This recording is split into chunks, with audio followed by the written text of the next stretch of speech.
Hi hello నమస్తే. మన అంబేద్కర్ జనతా పార్టీకి సపోర్ట్ చేసిన విజయ్ అండ్ ఎందుకు ఈ అంబేద్కర్ జనతా పార్టీ నుంచి మనం ఎఫ్సిఆర్ఏ బిల్లుని అపోజ్ చేస్తున్నాం. మనం అప్పటి నుంచి అపోజ్ చేస్తున్నాం కదా. ఎఫ్సిఆర్ఏ బిల్లుని మేము అపోజ్ చేస్తున్నామని చెప్పేసి అసెంబ్లీలో తీర్మానం చేశాడు విజయ్ గవర్నమెంట్. తమిళనాడులో తీర్మానం చేసి రెజల్యూషన్ పాస్ చేశారు అసెంబ్లీలో. We're opposing the FCRA bill అని. ఓకే, లోపలికి వెళ్ళి చూద్దాం మనం ఏం జరిగింది అనేది. ఈరోజు ఆగస్టు 11, 2026 తారీఖున తమిళనాడు అసెంబ్లీ ఒక రిజల్యూషన్ మూవ్ చేసింది అసెంబ్లీలో. దేని మీద?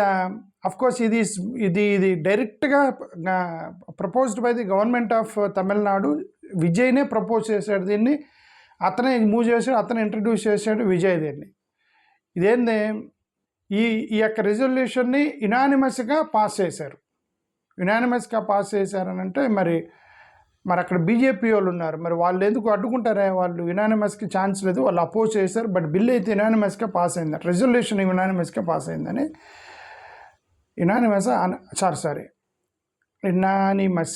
యునానిమస్లీ పాస్ చేశారని ఉంది.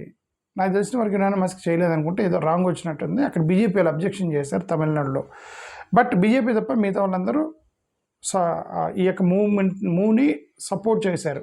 విజయ్ అంటే ఎఫ్సిఆర్ఏ బిల్లు తప్పు అని చెప్పేసి ఒక రెజల్యూషన్కి మూవ్ చేశారనమాట. దానికి విజయ్కి సపోర్ట్ చేశారు. లోపలికి వెళ్ళి చూద్దాం. ఇది రాజమోహన్ ఎడ్యుకేషన్ మినిస్టరు. ఇతను ఈ ఎఫ్సిఆర్ఏ బిల్లుని మీరు విత్డ్రా చేసుకోవాల్సిందే అని చెప్పి అక్కడ బిల్లును పెట్టాడు అసెంబ్లీలో.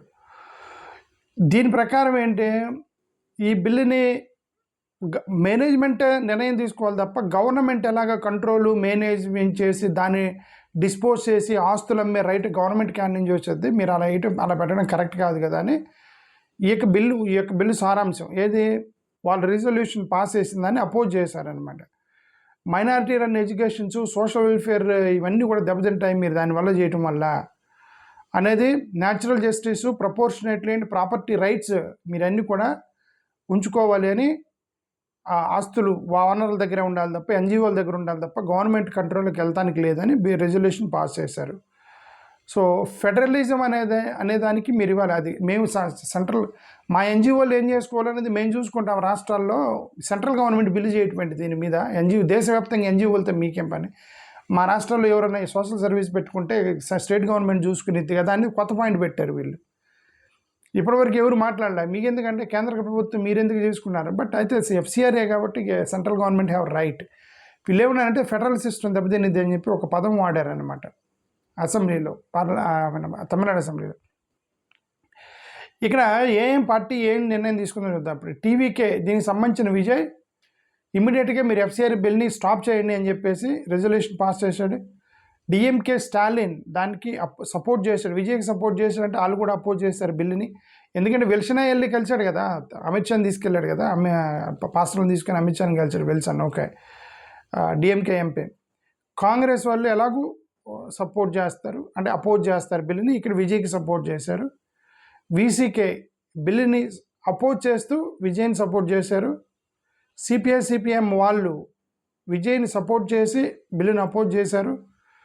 ఐయుఎంఎల్ వాళ్ళు కూడా సపోర్ట్ చేశారు.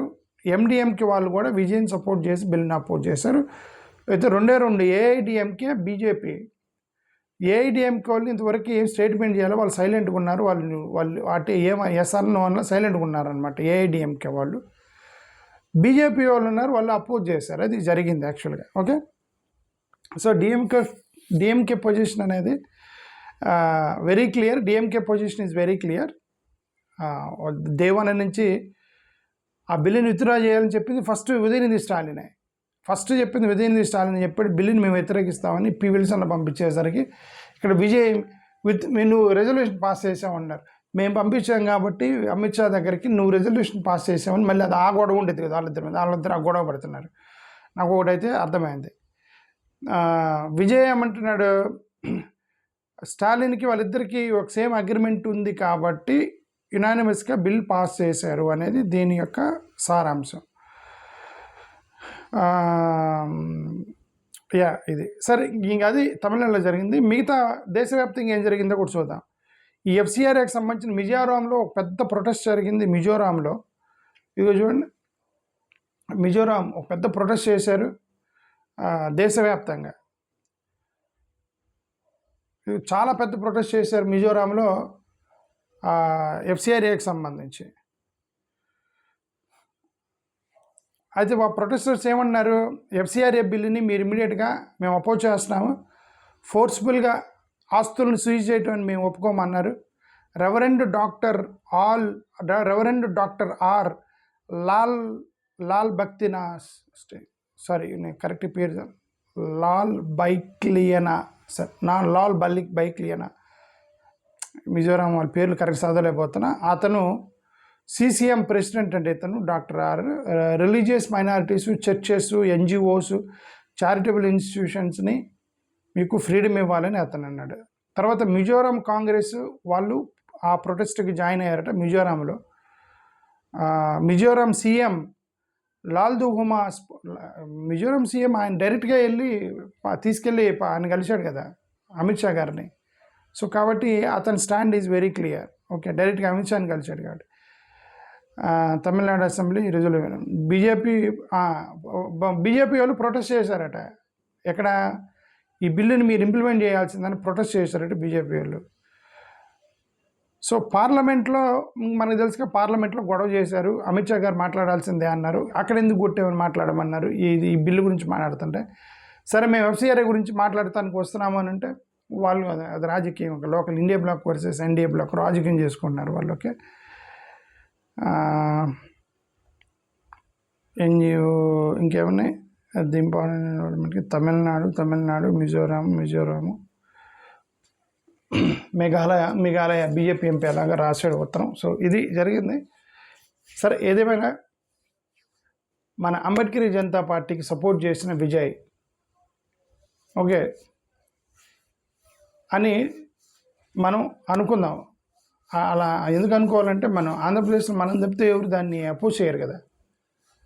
ఎవరైనా పొలిటికల్ పార్టీలు మేము అపోజ్ చేస్తున్నామని స్టేట్మెంట్ ఇచ్చారా? నేను తప్ప, మన అంబేద్కర్ జనతా పార్టీ తప్ప ఎవరన్నా ఈ బిల్లుని అపోజ్ చేస్తున్నాం స్టేట్మెంట్ ఇచ్చారు ఎప్పటి వరకు? మనమే ఇచ్చింది. సో ఆ క్రెడిట్ మనమే తీసుకోవాలి. డీలిమిటేషన్ బిల్లు కూడా క్రెడిట్ మనమే తీసుకోవాలి. అసలు ఈ బిల్లులన్నీ ఇక్కడ క్రెడిట్ మందే. ఎందుకంటే డే 1 నుంచి మనమే మాట్లాడుతున్నాం దానికి వ్యతిరేకంగా. ఇండియా బ్లాక్ తరపున వచ్చిన సక్సెస్ మొత్తం కూడా ఈ అంబేద్కర్ జనతా పార్టీ మందే క్రెడిట్ ఆంధ్రప్రదేశ్కి సంబంధించి. ఇప్పుడైనా సరే కొద్దిగా క్రిస్టియన్స్ వీళ్ళందరూ కూడా మీరేం చేయలేరు. ఎందుకంటే డబ్బులు లేవు వీళ్ళ దగ్గర, ఎవరి దగ్గర, క్రిస్టియన్స్ దగ్గర ఏమో డబ్బులు ఉండవు. ఎన్ని మీటింగ్లు పెడతారు, ఎన్ని ధర్నాలు చేస్తారు. ఒక పొలిటికల్ ఫోర్స్ లేకుండా చేయలేరు. వెనక్కి పొలిటికల్ ఫోర్స్ ఉండాలి.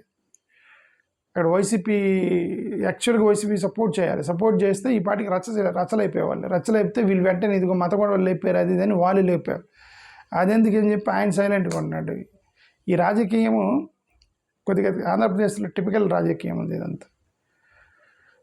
ఓకే, థ్యాంక్ యూ, నమస్కారం.